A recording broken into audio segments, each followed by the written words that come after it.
back for another cold Friday night in. Tonight, we've got some bittersweet news for you. After next week's episode, we'll be taking a month hiatus. That's the bitter part. The sweet part is it's because I'll be writing and co-directing my first feature film. So cheers to that. In the meantime, let's get into this week's story and pour 'em and roll 'em. This is The Hitcher.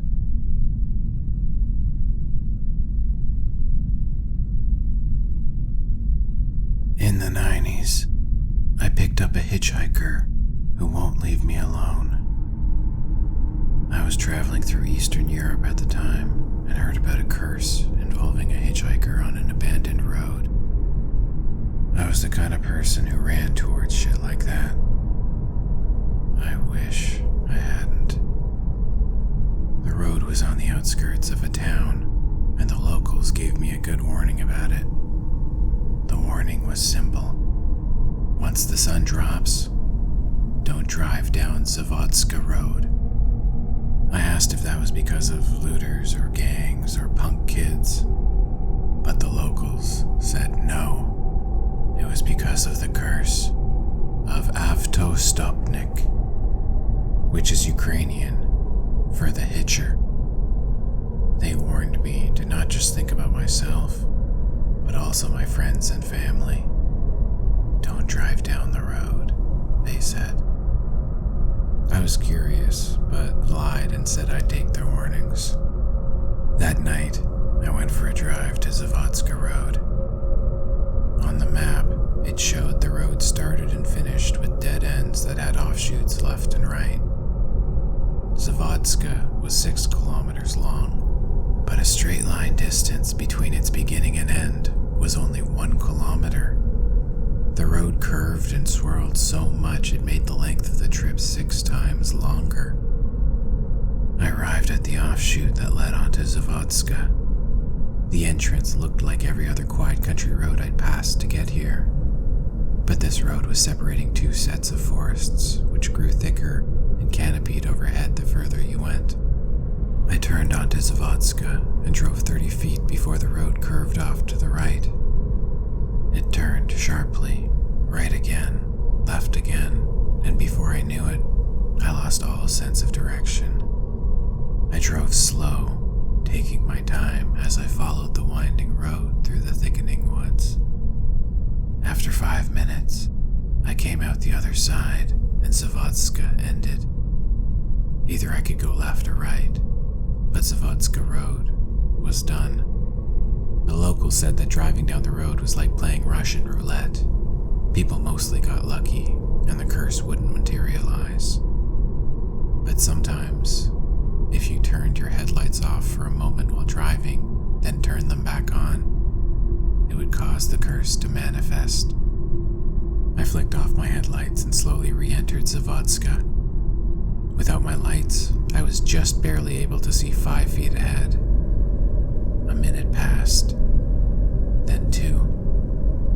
I turned my lights back on and immediately saw something ahead. A figure was standing to the right of the road. Its arm was out, thumb up in a hitchhiking position. I drove closer and made out the details of the figure. It was a man, a homeless vagrant wearing a priest's outfit with a dirty collar. His hair was dark and wild, and his eyes were demented. His face was covered in bloody wrinkles. I couldn't tell if he was smiling or screaming. Within seconds of seeing him, I'd sweat through all my clothes. I pushed the gas down to speed by him, but it had the opposite effect. The car slowed. I slammed the gas pedal, stomped it, kicked it, but the car crept along, idling up next to the Hitcher. The Hitcher came right up to the window, pressing his bloody, wrinkled face against it. His smile pushed through the glass without breaking it, and I felt his cold breath on my face. His eyes shimmered like a cat's with an orange glow. At this point, I'd realized somehow I'd confused the gas pedal with the brake. glass and peeled away, leaving a bloody wrinkle smear across the passenger side window. I whipped around the next corner and the Hitcher disappeared from my rear view. But he reappeared 3 more times along the side of the road as I tried to get off Zavodska. Finally, I reached the entrance and got onto the next road, and the next, and before I knew it, I was back in the village. I went to my hotel, got my things, and cut my vacay short. The next day, I was on a flight back home, but I kept seeing him. It wasn't often, but sometimes when I drive at night, I'd see the Hitcher on the side of the road. He started off with just a smile and a wave. Then he started running out into the street to get in front of my car. Then he started trying to jump on the car. I was always alone, so I could never ask anyone if they saw him. I couldn't tell if it was all in my head or real. I never saw him when I was walking, so the small amount of time I actually spent in a car went to nearly 0. I rarely traveled in cars or buses or any forms of road transit. I walked everywhere. But I stopped driving or riding in transit altogether 2 years after I drove down Zavodska. I was DDing my friend Jamie home from a dinner party when I saw the Hitcher in the middle of the road. I swerved to avoid him and figured Jamie thought I was crazy. But Jamie saw the Hitcher too. He described the Hitcher's priest-like outfit and wondered why he was in the middle of the road, raging at me. I wasn't sure if it felt better knowing that someone else could see the Hitcher, or worse, knowing that the Hitcher had followed me home from Zavodska and was, in fact, real.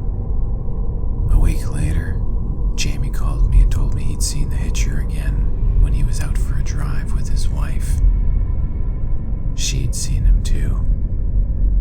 A few days after, they both died in a car accident. I haven't stepped in a car again since, but last week, I rode the city bus for the first time in years, and the second stop after I got on, I saw him. The Hitcher. He was on the side of the road, and he had my friend Jamie with him, and Jamie's wife, who were both badly decomposed, but not dead. I could see them weakly struggling, but they were being held up by the back of their necks by the Hitcher, who was in complete control. The Hitcher made the 2 bodies move around like grotesque ventriloquist dummies as he himself laughed and danced.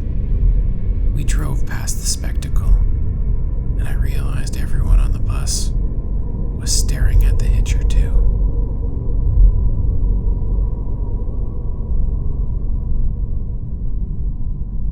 And that concludes episode number 59, The Hitcher. We hope you enjoyed this one, and we'll be back next week with our last episode before a very brief hiatus. We'll see you then.